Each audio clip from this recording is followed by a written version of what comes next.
조간 브리핑입니다. 한국경제신문은 올 상반기 외국인의 국내 직접 투자 FDI 신고액이 역대 최대를 기록했다고 보도했습니다. 산업통상자원부에 따르면 올 상반기 FDI 신고액이 전년 동기 대비 54.2% 증가한 170억 9천만 달러로 집계됐습니다. 업종별로 보면 제조업 부문이 전년보다 145.9% 늘어난 76억 3천만 달러에 달했고, 이 중 반도체, 2차 전지를 포함한 전기, 전자와 화학공학 부문의 투자 증가가 두드러졌습니다. 지역별로는 유럽연합에서의 투자가 144.8% 증가한 42억 6천만 달러로 최대였습니다. 미중 갈등에 따라 중국의 대체 투자처로 한국이 부상한 영향이 크다는 분석이 나옵니다. 그리고 미국의 인플레이션 감축법 영향도 있다고 합니다. IRA에 따라 미국이나 미국과 자유무역협정 FTA를 맺은 국가에서 생산한 배터리 소재를 일정 비중 이상 써야 보조금을 주는데, 미국과 FTA를 체결한 한국은 세계 최고 수준의 제조업 역량을 갖추고 있어 중국 기업들까지 미국 공략을 위해 국내로 몰리고 있는 것으로 알려졌습니다. 한국경제신문은 또 미국 노동시장이 겉보기만큼 견조한 상태가 아닐 수 있다고 보도했습니다. 월스트리트 저널은 현지 시간 3일 일부 경제학자가 미국의 일자리 지표가 과다 집계됐을 가능성을 제기하고 있다고 밝혔습니다. 최근 일자리 증가세가 실제와 달리 부풀려졌으며 미국 경제가 경기 침체에 가까운 상태일 수 있다고 우려하는 겁니다. 지난 5월 실업률은 전월 대비 0.3%포인트 오른 3.7%로 집계됐는데, 실업률이 다시 오름세를 보였다는 점에서 주목할 필요가 있다는 게 경제학자들의 지적입니다. 매달 발표되는 고용보고서도 지난달엔 통계와 현실의 괴리 가능성을 시사했다는 대목이 포착됐다고 합니다. 미국의 일자리가 33만 9천 개 증가했다는 급여 조사 결과와 달리 가계조사에서는 일자리가 31만 개 감소한 것으로 나타났기 때문입니다. 전문가들은 통상 일자리 추정은 급여 조사 방식이 더욱 정확한 것으로 여겨지지만 경제가 전환점에 놓였을 때는 부정확해진다고 말했습니다.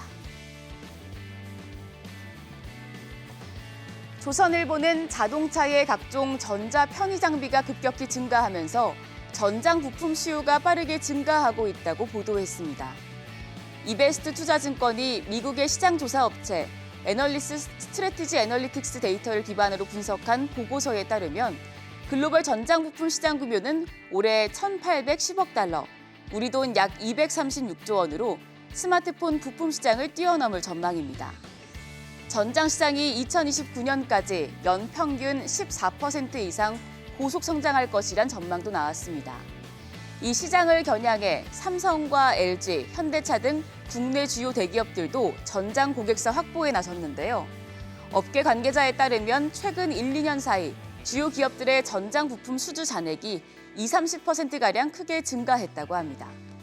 기업들은 수요에 발맞춰 생산 라인과 제품을 확대 중입니다. LG 와그나는 멕시코에 세 번째 부품 공장을 건설해 미국 GM의 차세대 전기차의 핵심 부품을 납품할 계획이고, 삼성전기도 지난해 차량용 MLCC 부품 13종을 공개한 바 있습니다. 중앙일보는 금융권 부동산 프로젝트 파이낸싱 PF의 연체율이 2%를 넘어섰다고 보도했습니다. 금융권 전체 부동산 PF 대출 연체율은 지난 3월 말 기준 2.01%로 지난해 말 대비 0.82%포인트나 상승했습니다. 같은 기간 부동산 PF 대출 잔액은 130조 3천억 원에서 131조 6천억 원으로 1조 3천억 원 늘었습니다. 특히 증권사의 부동산 PF 연체율 상승폭은 가파른데요. 지난 3월 말 현재 15.88%로 3개월 전보다 5.5%포인트 올랐습니다. 그간 몇몇 증권사는 부동산 시장 호황기에 브릿지론 영업 등을 늘렸는데 부동산 경기가 꺾이며 일부가 부실화된 여파로 풀이됩니다. 금융권의 약한 고리로 꼽히는 연체율 증가에 대해 금융당국은 1조 원 규모의 펀드를 가동하는 등 부실 우려에 대해 선제적으로 관리하겠다는 방침입니다. 마지막으로 조선일보는 최근 연체율이 급등하며 부실 우려가 커지고 있는 새마을금고 정상화를 위해 정부가 칼을 빼들었다고 보도했습니다. 새마을금고에 따르면 수도권 금고 중 일부는 연체율이 20~30%를 넘고 전국적으로 10%를 넘는 금고도 수십 곳에 달하는 상황입니다.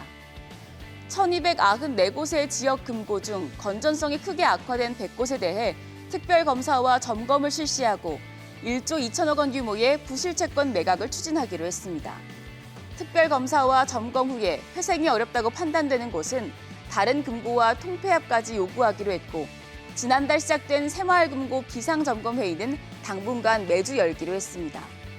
행안부가 이번 연체율 급등 사태를 계기로 새마을금고 쇄신 의지를 다지고 있으나 일각에서는 대출 관련 각종 비위를 일삼는 근원적인 문제를 해결하지 않는 한 새마을금고에 대한 불신은 해소되기 어렵다고 지적했습니다.